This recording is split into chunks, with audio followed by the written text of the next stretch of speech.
Here's a Tesla with its autopilot feature. Now, whether now or in 10 years autonomous cars will happen, it's just a question of how much autonomy and where it's used. Some, on one side, let's say Elon Musk, would want to argue it's already here, and some on the side, let's say, of the large automobile manufacturers might say this is 10 or 20 years away, depending again on what your definition of autonomy is. But this is a very old field of research. We may have been just reading about it in the popular press for the last 5 or 10 years. But in fact, there's 30 plus years of research on autonomous cars. And when I was a PhD student at Carnegie Mellon in the early 90s, there used to be a truck that drove through Shenley Park next to the Carnegie Mellon campus. Now, it drove rather slowly at maybe 5 or 7 miles per hour, and it had 10 or 20 Sun Microsystems workstations in the back, but it was autonomous driving. And I would claim that those researchers, as well as the car companies recently, have primarily looked at this bottom user-centered level, primarily looked at the driver and how to deal with the driver and replace the driver. So they might look at what does the driver see on displays, such as the large display in the center console of the Tesla, which I could go on about is a true usability nightmare and another place for a lot of accidents, but I'll ignore that for today. Or more importantly, what does the driver see when they're in this autopilot mode? Here behind the steering wheel, what it should show, maybe how to get attention of the driver when the system's less sure. Maybe it's inferences it's less sure about them due to weather, or due to lack of recent mapping, or due to other cars' behavior. I would say almost all of that is mainly at the driver level. But these other levels of analysis are quite important to solving or even posing the problem correctly. At the community level, we certainly care about other drivers and their behaviors, whether they're in autonomous cars or non-autonomous cars.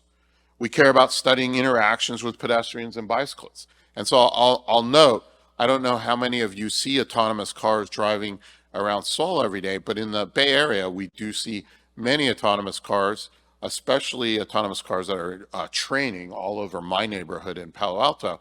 And one thing they learned is folks who are in non-autonomous cars change their behavior when they're around autonomous cars.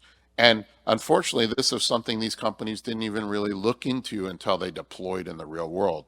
And if they had thought about this and researched it, they might have clearly known this would occur. Now, in terms of bicyclists and pedestrians, these other levels, I think, have been afterthoughts for these efforts and have led to many of the problems that might have been avoided had they been considered much earlier on in the conception of autonomous driving. At the society level, we need to consider the impacts of autonomous cars on a city or a region.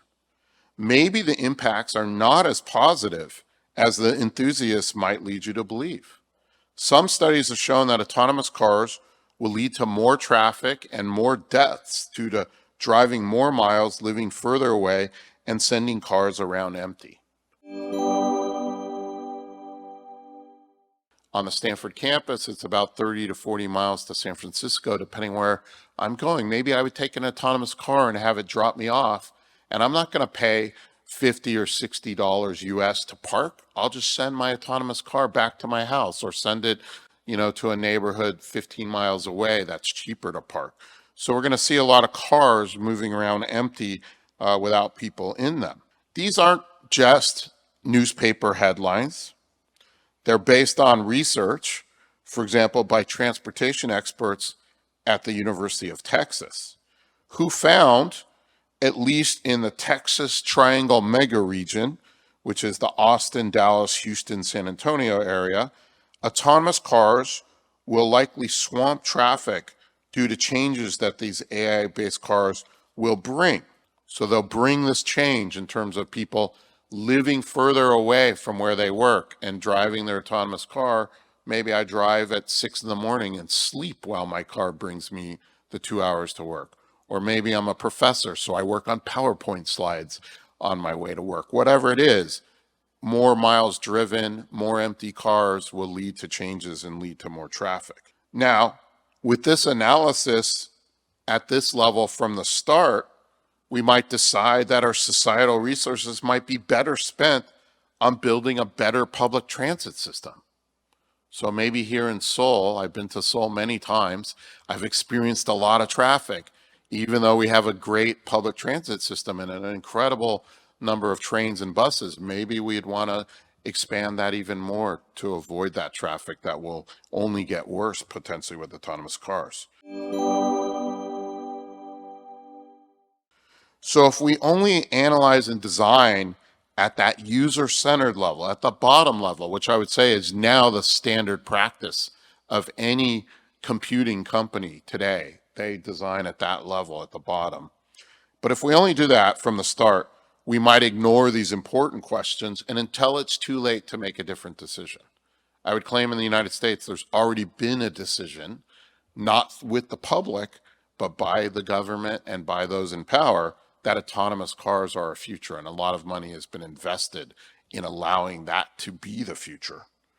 And these are real questions of power. Who has the power to choose what we do with our societal resources? And right now, that power is concentrated in large companies that control these large AI models. This recognition of power reminds me of a great talk I saw last fall by Ibram X. Kendi, the well-known author and MacArthur Genius Grant winner. He was visiting the Rhode Island School of Design for the inauguration of the new president, Crystal Williams. And Crystal Williams asked him, Dr. Kendi, what can artists and designers do in creating an anti-racist society?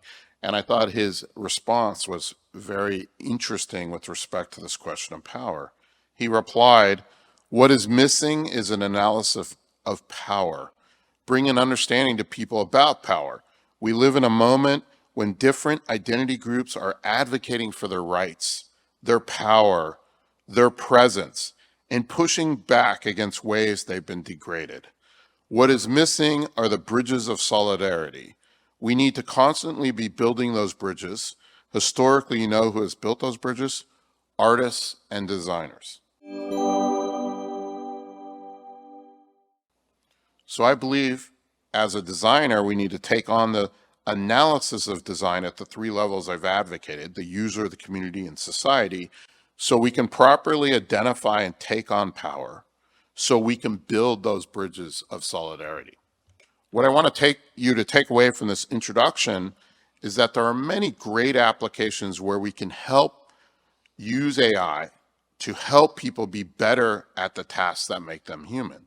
So to augment people to be better learners, better designers, or take better care of their body.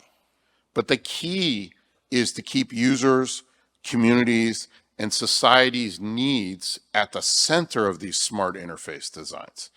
It's critical that we design at these three levels.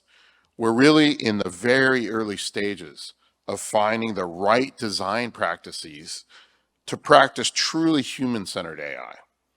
And I think for those of you out in the audience who are developers or making decisions in your companies about this, that you can start by simply designing with the communities that are beyond your direct user population. And if you do, you will create AI systems that are more likely to have a positive societal impact. Thank you.